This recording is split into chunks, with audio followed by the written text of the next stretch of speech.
Recently, I have been in a lot of deep reflection just about the year. So, what this has looked like for me is I'm not going to even lie to you. 2025 was a rough year for me. And there were moments where I was like, I don't even know how I am going to be able to get past this. I felt like the walls were gonna crumble down so many times, and even with the good things that were happening in my life, I still felt this sense of weight, of heaviness, and it wasn't just in my personal life, but I think things on the external environment was impacting my personal life. So, as you know, 2025 is when we got this new administration. And this new administration really threw a wrench in everybody's forward progress. It was like the things that you thought were going to happen for the year, the plans that you had for the beginning of the year wasn't panning out. And a lot of people that I know were really saying to me, Tashina, it was a hard year. And I let go of a lot of my goals. I was just trying to keep my head above water. I really wasn't doing the things that I could have been doing in the year. I feel so bad because I'm not meeting my goals. My finances are in the dirt. My career is gone. Things just happened. And a lot of it had to do with some of the external things that we were dealing with in our world, in our society. First of all, there was this DEI shift. Now, I don't know where they thought DI only meant Black people, but it doesn't only mean Black people. I'm just here to let you know. So if you are one of those people who were like, oh, DI means Black and brown and that's it and that's all, or mostly Black women, I want to let you know that's not true. Diversity, equity, inclusion encapsulates a full spectrum of individuals from your ability to the language to your cultural background to your skin color for sure, to your education level, to your age. There's so much about DEI that impacts us all. And I think that we do a disservice to our world when we only think that it only means one thing. And we only think that it's only about the Black people.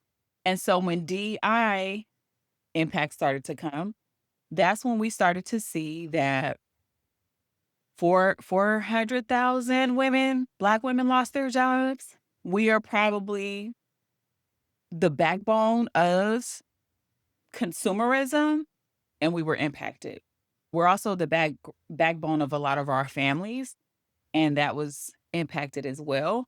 DEI impacted a lot of the society, a lot of people's jobs, a lot of people's just ability to get by day to day. There's much more unemployment. There's many more people who need financial assistance, food insecurities. The list goes on and on. And that is because the DEI shifts or impacts led to the layoffs. And so, in all of this, you have a noisy, toxic political environment. And then on top of that, you have DEI rollbacks, you have layoffs that are happening. And then you just have like awful decision making. You have people who don't even know what they are doing and they are leading these roles. And in your head, you have to be asking yourself, like, what is going on? And naturally, you start feeling insecure. You start feeling like, what am I doing wrong? You start feeling like, oh my God, this is going to impact me. I'll tell you, faithfully, we watch the news in my house every single day, from just every day, all day. We watch the news. And about November, I think I've shared on my social media channels, and I may have shared in a podcast episode that I had a muscle spasm in my shoulder that kind of put me out. I couldn't dress on my own. I couldn't go to the bathroom on my own. I couldn't sleep laying down. I had to sleep sitting up. I was just so messed up. And I stopped watching the news. I was like, I'm not watching the news because I had a dear friend that said to me, you have to figure out your pain. It could, first of all, go get you some acupuncture, which I am. I finally got a place that someone recommended to me in the city that I live in to go. So I am going to make that appointment. But she also said something that has so much wisdom in it. And she said that I need to figure out what is the emotions that I'm storing or the pain that I'm storing that's bringing that pain to me. And so because of that, that is something that I am definitely thinking more and more about, which I think is what got me to this podcast episode. Because as I've been reflecting and just thinking about what 2026 is going to look like for me, that moment made me realize that I was carrying so much and the weight of all of it was just on me. And a lot of the weight that was on me came from 2024, believe it or not. I didn't know that until I really sat down and I started to ask myself, what is it that I'm still holding on to that is preventing me from moving forward? And while I say I'm moving forward, I'm leaving people behind, I'm doing all these things, I'm really not actually doing it. And so I wanted to come on this episode today and really share what you should be doing as you close out the year. And this is not just a closing out of the year, it's really saying, I am complete. This is a completion of my year. I get that tell from the coaching program that I went through, Coactive Institute.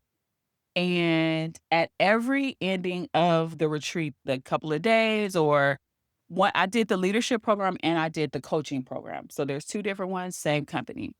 And at the end of the lessons, like the 3-day experience where we were learning coaching techniques and tools, or at the end of the 5-day retreats, at the end, we will have a closing ceremony and we would say whatever came from us, our gut instincts, the things that we have been more enlightened about, the things that came up for us. And at the end, we would say, I am complete.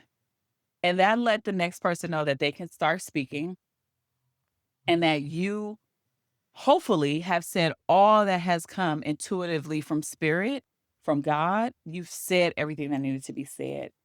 And so I think one of the things that we miss out when we end the new year is we don't go back to one, tell God thank you and like really mean it. Like, thank you, God, for getting me here and getting me to the next year.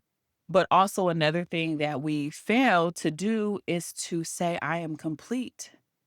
I am okay with where I'm at. I am good with the wisdom. I am moving forward. I am doing what needs to be done. And I am complete. The lessons, the wisdom, the hardships, the success, all of that. I am complete. Because what we hope is that you've learned something that's going to be valuable for you in the next year, but it's not going to be a heavy load that you carry with you into the next year. Unless, of course, it's success. And even if it's success, I hope you're adding on top of that, like a bricklayer, like you're adding more bricks on top to get greater success versus staying where you're at. One of the things that I'm really realizing is that God doesn't want any of us to be in debt with money, in debt in spirit, in debt in feelings, emotions, in debt in social, family, all of the things. And we walk into new things in debt because we haven't completed what happened before. We haven't reflected on the lessons that we had before. And we haven't really said to ourselves, like, I get it. I got it. I'm locking it in. It's staying here in my heart. And now I can move forward. What I really want to talk to you about is how to do this. How do you make this completion? How do you close out the end of the year? And so we're going to talk about four different things.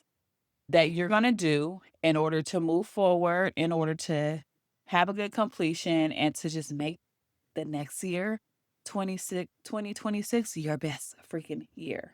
Okay. And I just want to caveat that maybe it's not the best ever, but it's going to be the best.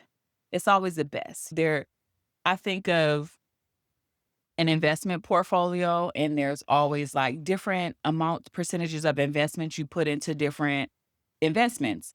And I think that's like our years. Like one year may be a great year of finances. The next year may be a great year of family, or great year of physical health, or great year of mental emotional health, or great year of spirituality. And so I want you to know that your best year shouldn't be compared to your other years, but it should be looked at. Your best year should be looked at as I'm growing, I'm learning, something new has happened, and it's something new that I'm learning, that I'm exploring, that I'm gaining, that I'm becoming. That's what I want you to look at as my best year. Okay. So we're going to stop comparing and say, last year was better, or 5 years ago was the good old days. It was so better back then. No, because there was a piece of your investment portfolio that was larger and you got a greater percentage, but nothing is ever balanced. Like, there are other things that we can pull from that we can say, oh my God, yes, it was a great year for finance, but this year was an amazing year for family. Okay. Just want to put that out there. Okay. All right. So here is the first thing that you want to do. So now what I want you to approach this is, when you hear coaches say this is the job of a coach, is to help usher in transformation to their client. I want you to start seeing this, what we talk about, as the transformative process. It's a transformative process because if you think about a butterfly, they start as in a cocoon, and then they kind of rip out of their cocoon, and then they become something. You can even think about any animals that lay eggs, and the baby just pops out out the egg, right? We just pop out and show them. And so I want you to see that as the transformative process. So where I was then, I'm no longer there. I'm not bound by the old. I am being renewed. I am renewing my mind every day, as the Bible says. And so this is a transformative process. It is not all encompassing, but it is something that I have done, that I've really been thinking about, especially since, I would say, when I got hurt, November, and I just really started reflecting up until now, to the end of the year. And I want to offer it to you because it has given me so much insight, so many ahas, so much of just, oh my God, like this is amazing. Like everybody should know how to do this. Okay. So the first thing you are going to absolutely do, you are going to reflect. Now, you're probably saying, Tashina, reflect? Like, we were just talking about reflect. Of course, I'm looking back, and why should I look back if I'm trying to move forward? What are you talking about? I want you to reflect consciously, not unconsciously. And I want you to know that reflection is crucial for getting out of your comfort zone. And it also helps you to realize what options that you haven't tapped into yet or discovered, and what could be the lessons you've learned. And really reflect consciously, because we look back and we're like, oh, yeah, that happened. And we just keep moving on without kind of interrogating what happened. And so the first thing is reflection. I want you to really be in deep thought about what's happening. I heard this on somebody's podcast recently where they were saying a lot of the time God is talking to us, but we don't hear him because we're too busy. And part of reflection means getting in silence. It means sitting with ourselves. It means like really thinking about what it is we need to think about. So reflection is thinking about what you need to think about. And the way that you can do this, I often use a business practice. And maybe this is the easiest way for me to describe it, but I'm going to give you some more tangible, more deep, in depth ways to think about this. But the first thing in business, what we do is we have a thing called retrospectives or retros. And it's a business practice that's using agile, design thinking, lean, those type of functionalities. And these are the things where you go back and you're looking at what worked well or what didn't work well or what do we need to do differently. And what I've done is for our life, if we are pertaining this or we are translating this into our lives, I want you to use it in a way that you look at three S's, the letter S. I want you to ask yourself, where did I have a lot of success? Where did I get stuck? And what shifts do I need to make? I'll say that again. Where did I have a lot of success? Where was I stuck? And what shifts do I need to make going forward? So when we look at our successes, we are asking ourselves, what felt good? What were the things that we accomplished? What were the things that we can clearly articulate and say, I did that. That's me. I did that. What are those things?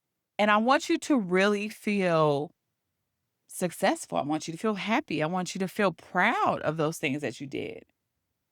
I know for me, one of the successes I will tell you is this year, I went above and beyond on my social media content. I literally have put myself out there a lot on social media. And although I'm not like the expert, I'm definitely somebody who has grown and I'm learning and still learning a lot of things. I think one of the best things for anybody, for any of you that are listening, is if you want to have success in your life, you always have to be a student. You always have to be learning. You always have to be improving and growing. And that's one of the things that I successfully have done when it comes to social media. I love learning. I have not been shy about saying that, but I am very much a read a book, understand what the book is telling me, and I'm smart. And that may sound simple to you, and it would be like, "What?" But literally, that's how it was. But it didn't come with a lot of experimentation, a lot of risk taking, trying things out. It was just that I can read something, I can learn it, I can regurgitate it, and voila, I am smart. And so what I've done lately, I said the second half of the year is really experiment with some of the things that I wanted to do around social media, around my business, around just putting myself out there as a coach. Y'all, your girl got on TikTok. Okay. Let me just say, I was TikTok averse. I was anti TikTok. Matter of fact, when Donald Trump came into office and said he was taking away TikTok, I was like, good. I don't have to feel any regret for not being on it. But TikTok is still alive and well, and your girl got on TikTok. I also am now experimenting with YouTube, and so that has been something new for me and just learning about that. And so these are the things that I've just done because I'm like, I wanna try something else. I can't think of the author, I can't think of her name, but she has the book, The Year of Yes, Shonda Rhimes, and it's The Year of Yes, and I felt like the second half of my year, I wanted to be in the spirit of yes. And maybe it's something that I take into 2026, but I really wanted to see myself experiment more, do more with my content, and just really be unafraid to be a beginner. Because I've always been unafraid to be a beginner because I told y'all, I read books, I remember the content, I regurgitate it, now I'm smart. And so that has been my approach. And so doing things where it can be messy, I a lot of things in business, you don't know if it'll work until you try it out. And so I was like, "Ooh," but I did it. In the midst of all this political, traumatic, toxic environment and not knowing if I was gonna make it, I did it. Yeah, girl did it. So that's how I see my success. Before I keep going, I wanna pause for just a moment. This episode is brought to you by my one-on-one leadership coaching for introverted women of color who are doing their best work but feel stuck when it comes to career growth, influence, and positioning. This isn't about motivation or productivity. It's about learning how to name where you want your career to go, understanding how leadership decisions actually get made, and positioning yourself for opportunities without becoming someone you are not. I work closely with a small number of clients at a time so we can focus on your relationships, your leadership identity, and the systems shaping your career trajectory. You can learn more about working with me one-on-one by checking the link in the show notes. And let's get back to the episode. Where I got stuck is that although I got good at social media, I didn't get as good as asking for help. And as many coaches that I have around me, I could have gotten coached more. I could have put myself out there more, but I am still at odds with vulnerability and being vulnerable and putting myself out there, especially when I know I got haters out there and I know I got people talking about me. And so it gets really hard for me to put myself out there. And so vulnerability is something that I still struggle with, and it is something that I'm still working on. And so I didn't ask for help like I should have. But I know that is what got me stuck. Because had I been coached more, had I been poured into by people who were clearly sent by God to me to help me, to support me, and I didn't put myself out there. And that's something that I want to continue to do. That's where I got stuck. And then what do I need to shift next year? I need to shift with my content creation, my YouTube. I need to shift into asking for help. I also want to shift into doing more collaborations and doing more things with people. I think people love when I have a guest on my podcast, so I want to do more of that in 2026. And I'm going to get to all the other things that I want to shift because they have to do with some of the things I desire for 2026. And we're going to get to that because that is one of the keys of completion is to really figure that out before you move on. And so that is the way you want to do your retrospective for your life. Just look at your success, look at where you were stuck, and look at the shifts that you want to make. That is the first thing. Okay. Now, what I want you to watch out for is that negative thoughts will come up. You're going to have negative thoughts. You're going to maybe shame yourself. You're going to feel guilty. You're going to feel like you could have did more. Oh my God, why I didn't do this. It's going to happen. But here is what you can do when that starts to happen. I want you to interrogate those thoughts. I want you to ask yourself, is it true? Do I know for a fact that it's true? Who told me it was true? And how does this help move me forward? I really want you to think about those, okay? When you have those negative thoughts, I want you to think about you got a best friend, right? You got your bestie. And your bestie comes to you and she's like, girl, let me tell you what happened with such and such. And she's getting all into the nitty gritty and the juiciness of this story. And she's like, girl, can you believe it? Your first reaction is going to be, tell me more.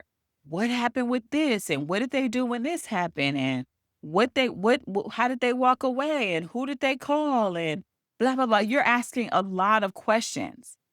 We need to get better with that with ourselves as well.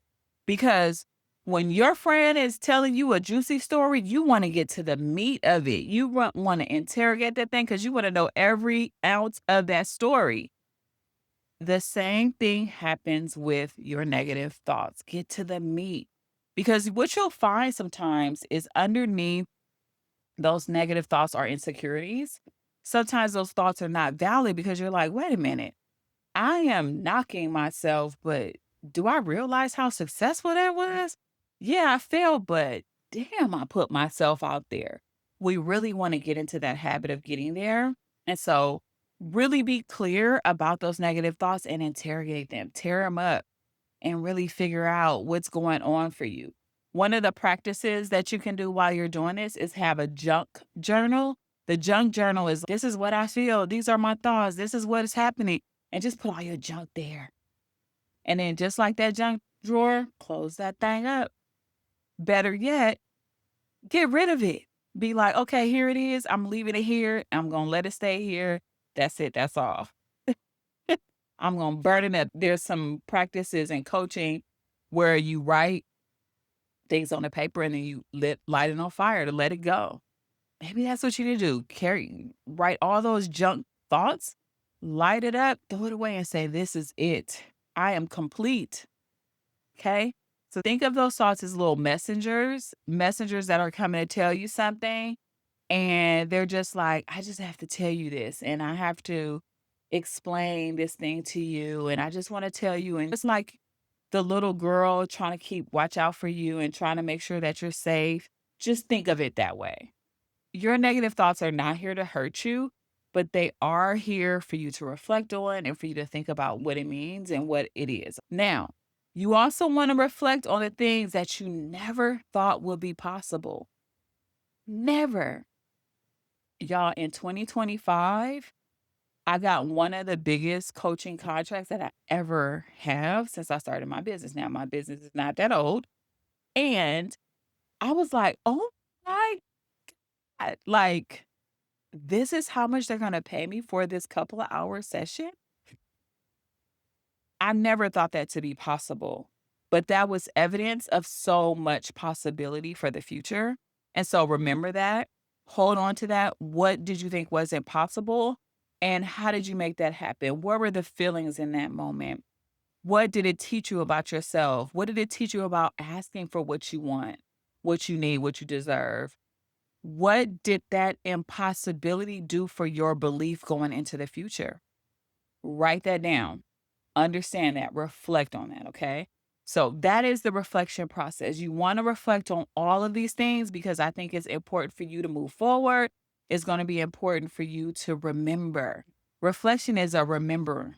God says, remember me. Remember the things that I have done. Remember. Reflect on them because they are important for you to move forward in your life, in your career, into the new year. Okay.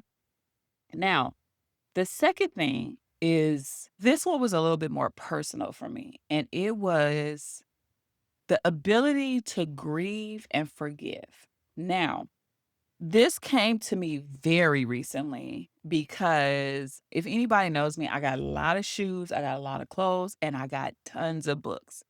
And I keep everything. I keep papers, I keep everything because I love to keep receipts. I love to have stuff to go back to. That's just me. I wouldn't call myself a hoarder, but I'm definitely going to keep all the things that I think I'm going to need.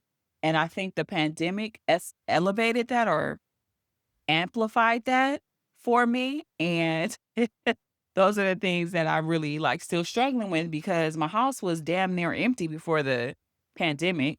Now it's full. It's just a lot of stuff. And so I was cleaning my room this past weekend and I finally was like, I'm getting rid of this stuff. And some of the people that know me on social media, I've said I've been trying to get rid of stuff. I've been trying to clean up. I've been just trying to get rid of everything. And so when I was doing it, I came across the outfit that I wore to my mom's funeral. And I folded it up and I was like, I'm throwing it, I'm going to give it away. And then I said, no, I can't get this away. So I put it back and I put it back in the closet. I still have it in my closet.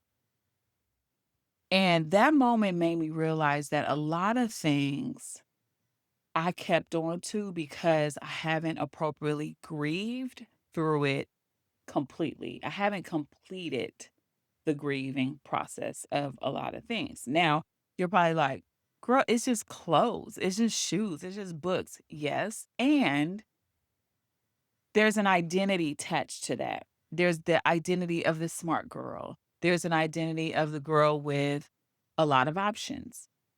There is that place of me, that sense of me of like when I was younger and we would run out of food or I wouldn't have as many clothes as everybody else. And I was like, I'm never going to live like that again. I'm always going to have stuff ready, locked and loaded. And I'm not going to have to run to the store to go get something or think, where can I get a few dollars to go get this thing?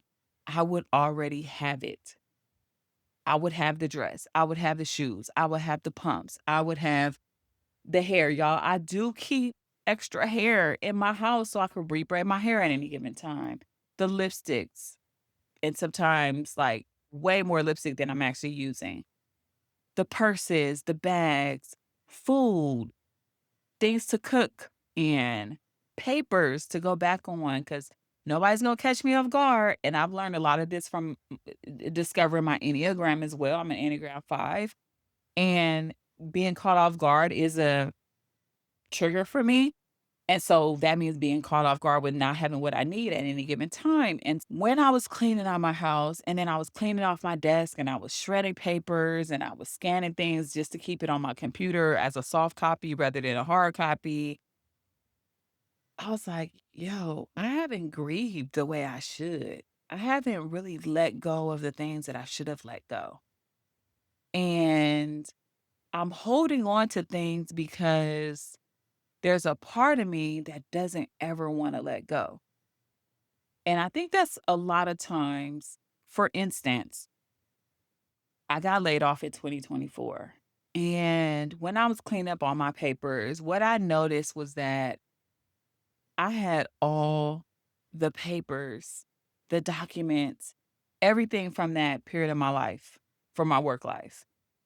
To be honest with y'all, I still have all the papers and a lot of things, even from my first layoff from my first job. I just ain't went in that closet yet to get rid of it because now I'm in a whole totally different mindset where I don't have a problem with getting rid of stuff. But it's because there was a grief, I would say, in that of holding on because that was a sense of my identity, a sense of who I was. And the past week or 2 weeks have been like a revelation, and I am really letting these things go. I'm letting go of who I used to be. I'm letting go of that identity. I'm letting go of that job that gave me so much what I felt stability until it was unstable. I'm letting go of the clothes that made me feel good at that period of my life because I'm no longer that age of my life. I'm no longer that person, that woman in that past life.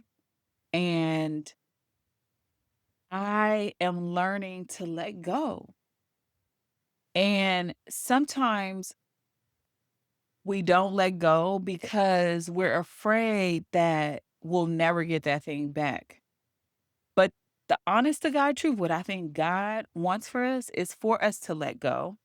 It's for us to not have any other idols before Him. It's for us to move forward so that He can give us something else. I've been asking for all kinds of things all 2025. Let me just tell you. I'm gonna be honest. I've been asking for everything. When they say seek or seek everything, ask fully, expect abundance, your girl been asking. But I haven't let go of anything to make room for those things. Yes, God did say He will pour out a blessing that you won't have room for. But I can't even get the drop of the blessing yet because I'm still holding on to the other stuff that God has already removed out of my life. He's removed it. So why am I holding on to it for so freaking long?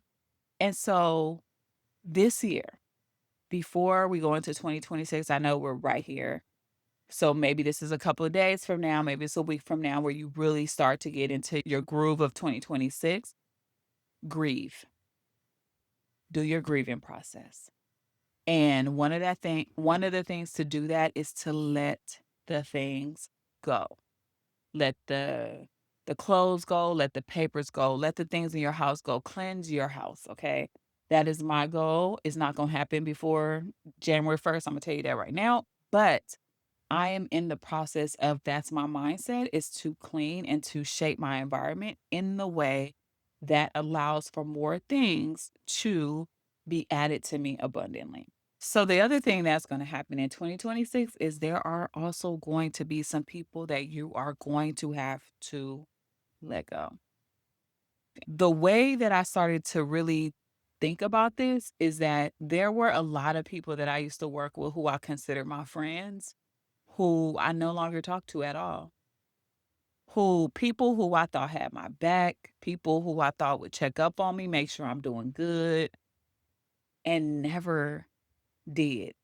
And then there were people who reached out to me that I was like, whoa, like I didn't expect you to reach out to me. And those people can't go with me for 2026. Not that they're with me right now, but I'm definitely hanging on to the thought of being their friend, being their connected to them, being their partners, all these type of things. And so in 2026, some people cannot go with you. Sometimes there's this fixation or this obsession of what was and what that relationship used to look like that just can't be anymore. And so in 2026, you probably will have to move on and let those people go. And you're probably going to grieve that. You're probably going to say, oh my God, like, I can't believe this is happening. It's happening. But again, the only way that more can be added to you, the only way that you can actually get more in your life is there are some things that you got to let go. You just have to. Okay. Now, that is all about grieving and forgiving. You're going to forgive yourself, you're going to forgive other people. But I want you to remember grieving isn't bad. It opens you up to more of who you are. It allows you to see yourself a little bit clearer. And that's all I want for all of you. Okay. Now, we're almost there. The next thing is, and I found this out from, I was listening to Emma Greed. She has a podcast. She is the powerhouse behind the Kardashians and I believe Skims and things like that. And she, on her most recent podcast episode, she was like, these are the things that you need to do before you step into 2026, because these are the things that is going to help you to move forward. And she said, you need to write down your 5 wants and desires and why you want those things or desire those things.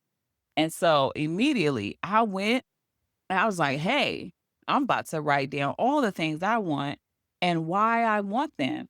And she was like, look at this when you wake up and before you go to sleep every night, because it's going to be, according to neuroscience, having those things in your head and thinking about them all the time actually helps you keep focus on them.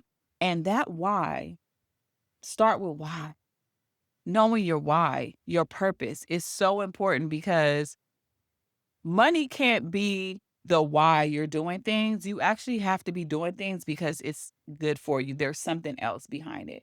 Because there comes a point where you get the money that you want, and then you want more money. And you get the money you want more money. So money because money is always going to be a moving target, but your why is always going to be more important. Now, one of your wants and desires can be to grow your business. That's one of my wants or desires. I want to grow my business. I want to grow.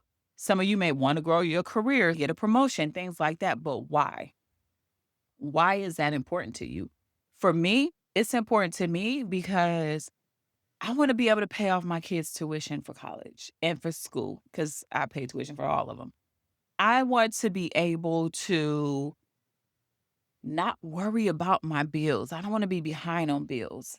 I want to be able to have money for unexpected events that happen in my life. When my mom died, I paid for everything, and I had that ability to pay for everything. Has she died now? I will be asked out, really. And so I just want you to think about why do you want what you want in your life? And I thought this was just such a great example of doing something because it is important. It's something that you should do. It keeps you focused and it allows you to lock in why. Because sometimes you might find out, like, I don't even know why I want that. That means nothing. There's no why other than I'm trying to be like everybody else. And if you're trying to be like everybody else and you're in a comparison, stop it now. Take that off your list. We're not doing that in 2026. We're going to do the things that are meaningful. We are put here to be a blessing to other people. We are put here to have a legacy. We are here not for ourselves, but for others. And so your wants and desires should be tying to that in some capacity. Now, with this, the 5 wants or desires that I wanted to add to this that I think is super important is identity markers. Now, When we talk about identity, I think of how do I identify? How do I see me? And the way that I see me is I have to have these like markers, these things, these points that tell me who I am and what it is about me. And what I want you to do is I want you to think about what is looking at your 5 wants and desires. What are the things that in these I have 6 buckets. What are these things in these 6 buckets? Who are you? How do you identify within those 6 things, okay? So, the first one is physical. How do you identify physically? Now, one of my wants or desires is to lose weight. Why do I want to lose weight? I want to lose weight so that I can keep up with my kids, so that I'm here longer for my kids, so that I don't get any terminal illnesses, so that I can feel good when I'm wearing my clothes, so that just healthy. I want to be healthy. That's ultimately my why. I want to be healthy for my family, for my kids. How do I identify right now? I was reading a book called The Psychology of Winning, and it said, you can't lose weight if you're always saying you're fat. Y'all, I was like, what? Wait, and what? Let me tell you, the book has been a blessing. And I was like, you're right. Because if I'm identifying myself as fat, that actually doesn't move me forward. That doesn't make me feel good. It actually keeps me stuck. It keeps me disappointed. It keeps me depressed. But if I identify myself, if an identity marker in physical, if I identify myself as someone who is strong, someone who is capable, someone who can lose weight, those things fuel me a lot more than I'm fat. And let me tell you, my man loved my fat. Okay. Okay. Just saying. All right. And I love my little fat too. But anyway, I just want you to think about that. I want you to think about things like that. That's an example of physical. The rest of them are relationships. How do you identify in relationships? How do you identify spiritually? How do you identify in your career? How do you identify in your finances? You can't make more money if you're always saying you're broke.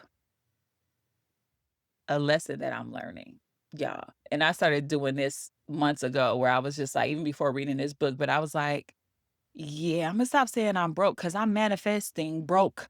I'm manifesting that. So I'm gonna stop saying it. Finances and then environment. How do I my environment? How do I identify my environment? I want to identify my environment as a comfortable place, as a place to lounge around, to feel comfortable, to feel peace. That's what I want. Okay. So, physical, relationships, spirituality, career, finances, and environment. These are your identity markers. And I want you to ask yourself, how do I identify? Now, it may be, how do I identify now? And how do I want to identify later? What's the future look like? Okay. So that's what I want you to think about when you're thinking about those wants and desires, because one of my wants or desires is to lose weight. That falls into the physical identity marker. And that identity marker, how do I identify now? And how do I want to identify in the future? Really important. Do that. See how it works out for you. Come and comment back on this podcast episode. And then the last thing is something that I learned from one of my coaches, and I haven't done it like I should, but I've been seeing it pop up. So when I see it more than once, I know God is trying to tell me something. And that is to journal by telling God thank you and writing things as if they have already come to pass. And so I'm going to start journaling more. I'm going to tell God thank you for my business. Thank you for losing this weight. Thank you for all the things that I want in my life, because that shows my expectancy. That shows my faith. That shows that I know it can be done. Okay. I know God can do it. He turned water into wine. He split the Red Sea. He pulled a girl from death, a little girl from death. He touched the lady with the hem, touched his hem and his garment, and she was healed. That is my favorite Bible story. If you ever want to know, that's my favorite one. These are the things that you need to be doing before 2026, before or as you set up your 2026. I think this is going to be so impactful, so good for you. It is going to help you complete the year, not just move on to the next year. If this episode was helpful, please subscribe to this channel. Please share this with somebody else who may need it. As you move forward, find what it means to you to lead beyond the title. Talk to you soon. Bye.